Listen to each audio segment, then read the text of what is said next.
안녕하세요. 백수를 부르는 심리학의 논두렁입니다. 오늘은 건강한 병적인 나르시시즘에 대해서 얘기해 보도록 하겠습니다.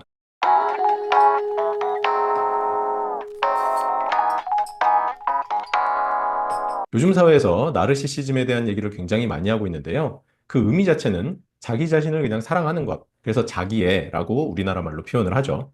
근데 문제는 이 나르시시즘이 남에게 피해를 주고 문제를 일으키는 경우들이 있다 보니 건강한 나를 사랑하는 모습과 병적인 나를 사랑하는 모습이 어떤 차이가 있는지 굉장히 궁금해하고 많이 물어보시더라고요. 그래서 이 영상을 만들어 봤습니다.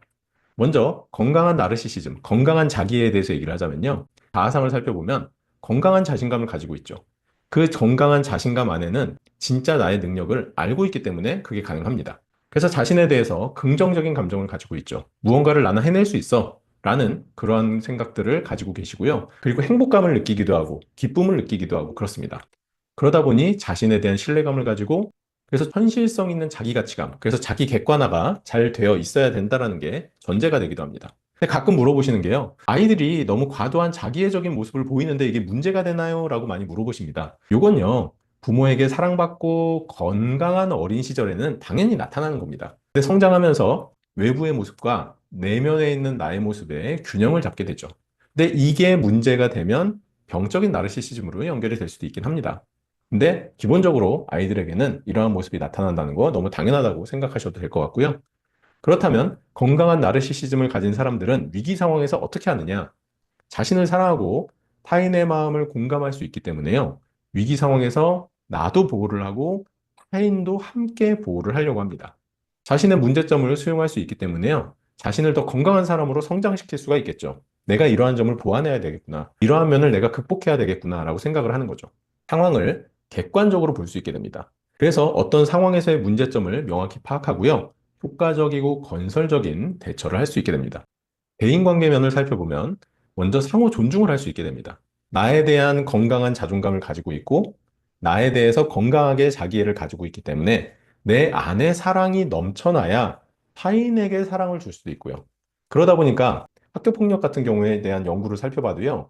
자존감이 높은 사람들이 학교 폭력을 덜 합니다. 내가 자존감이 낮기 때문에 남을 해하는 거죠. 그래서 내 안에 사랑이 넘친다면 남을 사랑하기도 하고 내가 자존감이 높고 내가 존중받고 살아왔다면 남을 당연히 존중하게 됩니다. 타인과 자신의 경계가 명확하기 때문에 남의 경계를 침범하지 않습니다. 남에게 쉽사리 피해를 준다거나 해를 끼치는 그러한 행동들을 덜 하게 된다는 거죠. 타인의 고통을 공감합니다. 남이 힘들어하고 어려움을 경험할 때는 그 사람들을 돕기도 하고요. 그들이 어려움을 느낄 것을 알기 때문에 그들에게 해를 끼치지도 않게 되겠죠. 그렇다면 병적인 나르시시즘, 그들은 자신에 대해서 어떻게 생각하느냐? 자기에 대한 중요성을 과대하게 가집니다. 그래서 실제와 다르게 본인이 성취한 것들, 이룬 것들, 그리고 본인의 능력을 과장합니다. 실제보다 더 부풀려서 허풍쟁이처럼 자신의 능력을 표현하기도 하고요. 그러한 것들을 과시하기도 합니다. 근데 정작 알고 보면 그 정도의 능력이 없는 사람이기도 하죠. 남보다는요, 자신에게 더 많은 집중을 하고 과도한 자기애를 가지고 있습니다. 이 말은 어떤 사람이든 자기애는 기본적으로 있습니다. 그런데 과도한 자기애가 있다는 게 어떻게 드러나느냐? 대화를 할 때는요, 자기 이야기를 드러나요. 그래서 뭔가 대화 중에 다른 사람이 남에 대한 이야기를 하게 되면 결국에는 자기 얘기로 끌고 갑니다. 그래서 자신에 대한 이야기를 하기도 하고요. 또 어떤 경우에는요, 자기 얘기를 안 해요. 계속 남한테 질문을 합니다. 그래서 남에 대한 정보만 끄집어내요. 그러한 면들을 통해서 그래서 실제 자기애를 좀 감추는 그러한 면도 있기도 합니다. 과도한 우월감으로 인해 자신이 남보다 우월하다는 것을 느끼고자 과도하게 자기 자랑만 하기도 합니다. 그래서 앞서서 자기 이야기를 한다라고 했는데 그게 대부분 자랑이죠. 그리고 앞서서 남들에게 자꾸 질문을 한다 그랬잖아요. 그 질문들이 어떤 거냐? 상대방이 당혹스러워 할 만한, 그리고 상대방이 불편해 할 만한 질문을 자꾸 하죠. 그 사람이 별 볼 일 없다라는 게 드러나게끔 그 사람의 문제, 실수, 이런 것들 너무 파헤치지 않아도 되잖아요. 근데 그런 것들에 대해서 끊임없이 물어보죠. 상대방을 당혹스럽게 만드는 그러한 질문들을 하게 됩니다. 타인에 대해서 관심도 적고요. 타인의 감정을 무시하는 등 공감 능력 자체가 저하되어 있습니다. 이 말은요, 자기 스스로의 마음도 잘 모른다는 뜻이기도 합니다.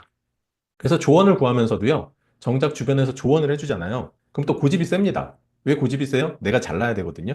그렇기 때문에 누군가가 조언을 해주면, 나도 알고 있었어. 그 정도는 나도 하지.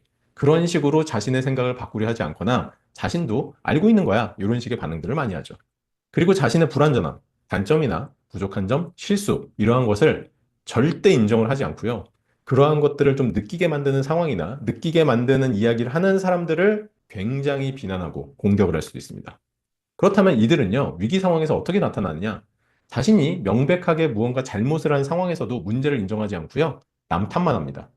결과적으로 자신은 잘못한 게 없고 자신은 잘했다는 거죠. 그러다 보니 상황을 객관적으로 볼 수가 없죠. 오로지 자기 자신만 보호하는데 모든 노력을 기울입니다. 남들에게 신경을 쓰지 않게 되죠. 그래서 위기 상황에서 이기적인 행동을 하면서도 수치심을 느끼지 못합니다. 창피함을 느끼지도 못합니다. 오로지 내 것만 챙기고 그것이 얼마나 부적절하고 얼마나 창피한 것인지를 모른다는 거죠.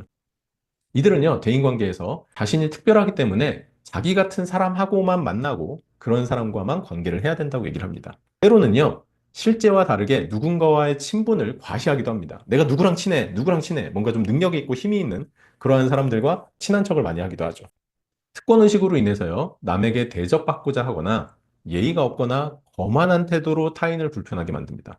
공감 능력에 결여가 있다고 그랬잖아요. 그래서 정서적 교류가 되지 않습니다. 그래서 필요할 때만 연락을 하는, 무언가 내가 얻을 게 있을 때만 연락을 하는, 이러한 걸 한마디로 착취적인 관계라고 하고요. 나르시시즘 성격 장애들의 대인관계가 바로 착취적 대인관계입니다. 다른 사람이 자신을 질투하고 시기한다는 피해적인 생각을 때로는 가지기도 합니다. 그렇기 때문에 남들을 공격을 하고, 남들을 비난하고, 남들을 깔아뭉개려고 하는 경우들도 있죠. 자신이 능력이 없을 때는요, 과도하게 복종적인 태도를 보이는 사람도 있습니다. 그러다가 상황이 좀 바뀌면 과도하게 권위적이거나 아나무인의 태도가 나타나기도 하죠. 이런 것들은 보통 이제 인터널 나르시시즘이라고 따로 이제 용어를 쓰기도 합니다. 그래서 지금처럼 건강한 나르시시즘도 있고요. 병적인 나르시시즘도 있습니다. 중요한 건 여러분들이 오늘 내용을 살펴보면서요. 내 안에 병적인 모습도 때로는 있을 겁니다. 그리고 건강한 모습도 있을 겁니다. 이 두 가지 중에서 계속해서 갈등을 하시는 게 필요합니다. 이러한 병적인 모습이 나에게 있다면 그것을 건강한 나르시시즘의 모습으로 덮으시는 것이 필요한 겁니다. 스스로에 대해서도 충분히 사랑하시고 대인관계에서도 서로 사랑을 주고받고 행복한 나르시시즘을 가진 사람이 되었으면 좋겠습니다. 지금까지 백수를 부르는 심리학의 논두렁이었습니다. 감사합니다.